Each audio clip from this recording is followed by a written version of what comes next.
I want to talk to you about why you might not want more followers. And I'm specifically talking about social media right now and Instagram because I was coaching an artist who had joined my Instagram Accelerator program, and he was emailing me some questions. And I don't coach students unless you're in my Fanbase University program, right? But I wanted to help this guy out because he was getting some followers, but he wasn't getting as many as he wanted. And I quickly looked at his profile, and it wasn't clear what he was. He had just music creator on there. I didn't understand what his acronym for his name was. And this is the thing, we get so close to our stuff and we know what we do.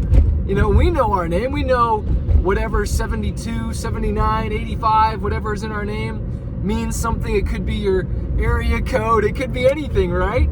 But someone cold who has never experienced you before and they're coming to your profile, they don't know anything about you. You can expect them to know that. So you have to be extra clear, you know?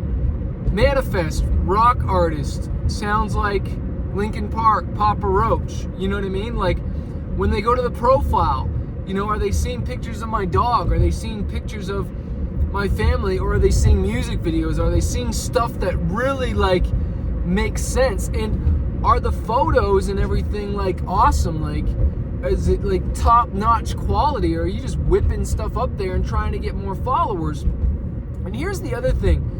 Once you get lots of followers, which is great, it's wonderful, what are you doing to monetize that stuff? Like, we ain't just trying to get more followers on Instagram for the sake of it, right? Like, what are you promoting? And if you're just only promoting Spotify or promoting streams, you know, and I'm all about that. I promote new songs on there all the time, but it takes a lot more to monetize that. Do you have merch? You know, you make a lot more on a t-shirt than you will at 0.007 streams. Like, you know, you need a lot less t-shirt sales, hoodie sales to make money than you would streams, right? Like, it takes hundreds of thousands of streams and millions of streams. And yes, I make that, and that's great. I'm very thankful for that. But the average artist isn't doing that. And so how else are you monetizing that? And what is your monetization strategy?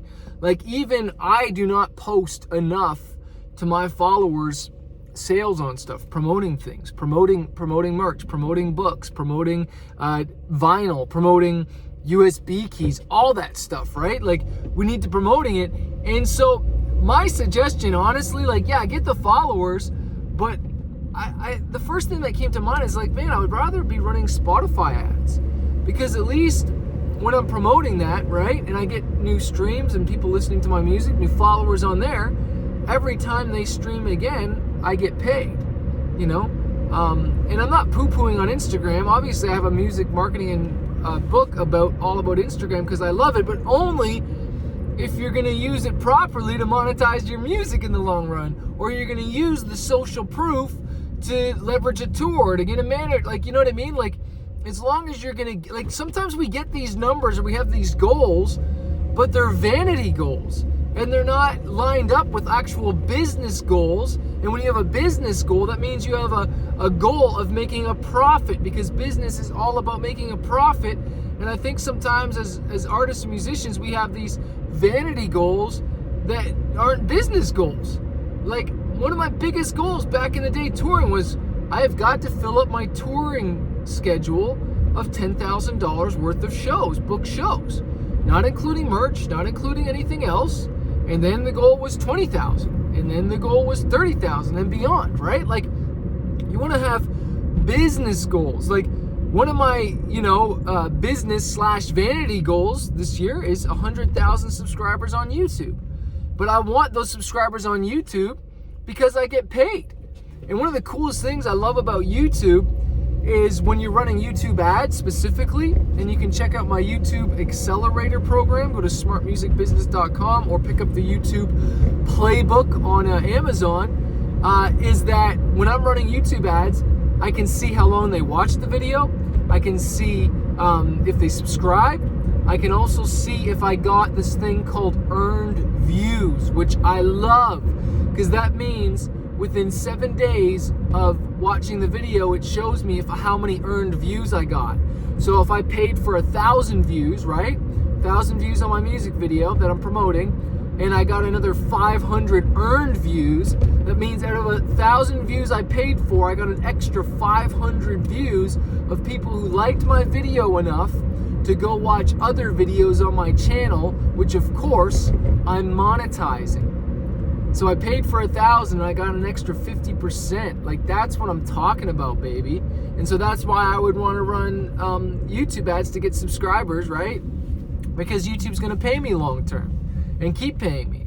And this is, of course, assuming I've got the goods and I'm cleared. I got a good YouTube banner. I've got good videos on my channel, my trailer, and I've got the stuff. Because, like, if you're going to be promoting, man, make sure that you've got your stuff ready. It's like you promoting a garage sale, and you promote the garage sale and everybody comes, and you've only got a box of vinyl there, or you've only got like one chair for sale. Like you're not ready. You haven't set it up ready to monetize. So it's like you've got this bucket and you're trying to collect water, you're trying to collect fans, but you've got all these holes in it because you don't have a monetization strategy. And so you go, oh, YouTube ads don't work, Instagram ads don't work, Chris doesn't know what he's talking about. No, that's because you just want these vanity metrics and you're not thinking like a business to monetize it. And so you should probably take my course, How I Make Over $10,000 a Month Selling Music Online, which is one stream of income, which I need to rename that course again because obviously it's higher. But are you picking up what I'm putting down? Are you smelling what I'm stepping in here, my friends? Like, if you're gonna go promote and market, are you collecting those fans? And like one of the big ones is like, are you getting them on the email list? Like, I would want to collect that email first, then send them to Instagram, then send them to YouTube, then send them wherever. Like, do you have a plan to collect those emails? Because that's where the real long-term value is. Like, followers are great, subscribers are great, but you want those emails as well. And you want to think, okay, how am I going to get my ROI on this? And it might not be right away, which I've preached so long and saying that's why you don't quit your job like I did. You want to make sure you've built that income stream. You've built it.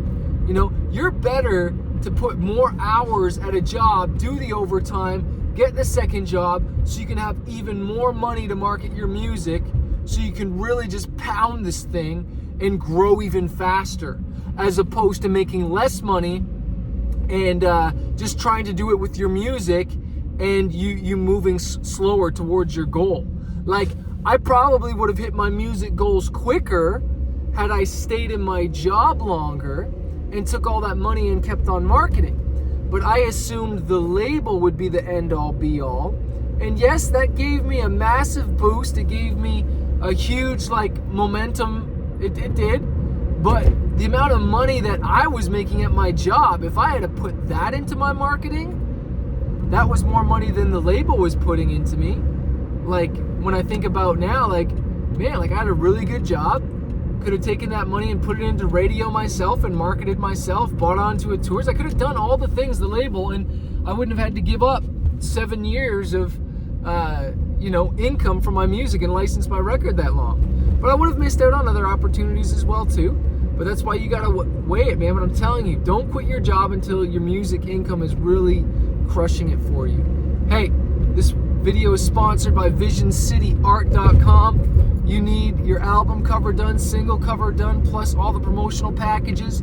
Speaking of singles, you want someone who's designing you artwork that can also work for merch. And that's what VisionCityArt.com does. So make sure you go over there, book yourself a package. Keep marketing, keep promoting. I want to remind you that a fighter isn't someone who never fails.